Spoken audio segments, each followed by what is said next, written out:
Кеңістіктің пішіні қандай? Біз кеңістікті оқиғалар өтетін бос орын, немесе толтыруға дайын бос қойма, немесе әлем қойылымы өрбитін сахна деп ойлап үйренгенбіз.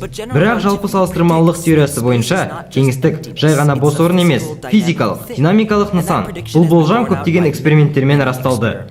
Кеңістік материя мен энергияның әсерінен майысып, өзінде қозғалатын нәрселердің жолын қисайта алады. Ол гравитациялық толқындар тарата шымырлауы және екі нысан арасындағы кеңістікті ұлғайтып, кеңеюі мүмкін. Бұл құбылыстардың бәрін бір ғана идеямен, кеңістіктің немесе кеңістік уақыттың қисықтығымен түсіндіруге болады. Кеңістік уақыттың жазық облыстарында, мысалы, маңайда энергия не материя болмаса, параллель жолдармен қозғалатын нысандар параллель жолдарда қалады. Кеңістік уақыттың оң қисайған облыстарында, мысалы, планета не қара құрдым маңында, параллель жолдар қиылысады. Ал теріс қисайған облыстарда параллель не тіпті жақындасатын жолдар алшақтап кетеді. Ал тұтас алғандағы кеңістік ше?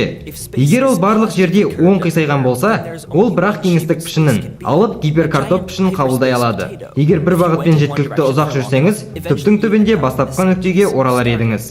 Ал кеңістік жазық болса, оның пішіні қарапайым, шексіздікке дейін созылып жатады. Немесе кейбір видео ойындарындағыдай периодты түрде шырғаланған. Және кеңістік түгелдей теріс қисайған жағдайда спорт мүмкін болмас еді. Ендеше ол қандай?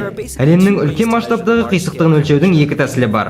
Біріншісі, үшбұрыштың ішкі бұрыштарын өлшеу. Егер кеңістік жазық болса, бұрыштардың қосындысы 180 градусты құрайды. Ал кеңістік қисайған жағдайда, қисаюдың түріне байланысты қосынды 180 градустан артық не кем болады. Космологтар ғаламдық үшбұрыштарды өлшегенмен пара-пар әрекет жасады. Олар балаң әлемнің бейнесіне қарап, ондағы нүктелер арасындағы кеңістік қатынастарын зерттеді. Қисықтықты өлшеудің екінші тәсілі кеңістікті қисайтатын нәрсені, әлемдегі энергия мен материяның тығыздығын өлшеу. Космологтар мұны да өлшеді. Екі жағдайда да өлшеулер әлемнің біршама жазық екенін көрсетті. 0,4% қателікпен. Алайда, сіз ғарыштық гиперкартопты тұрмайтынымызға өкінбей тұрып, бір үлкен мәселені айтайын. Біздің жазық әлемде өмір сүруіміз үлкен бір ғаламдық деңгейдегі кездейсоқтық сияқты. Егер әлемнің массасы мен энергиясы сәл көбірек болғанда, кеңістік бір жаққа майысып, ал масса мен энергия сәл ғана аз болғанда, екінші жаққа майысып кетер еді. Алайда, біздің шамалауымызша әлемдегі материя мен энергия мөлшері кеңістік жазық болуына қажет шамаға дәл сәйкес. Бұл шама кеңістіктің 1 текше метріне орта есеппен сутегінің 5 атомына тең. Егер кеңістіктің текше метрінде орта есеппен сутегінің 6 немесе 4 атомы болса, бүкіл әлем әлдеқайда көбірек, не азырақ қисайған болар еді. Әлемдегі масса энергияның тығыздығы неге осынша екенін әлі күнге білмейміз. Әлемнің қисықтығына келгенде, білім шыңымыз жап-жазық.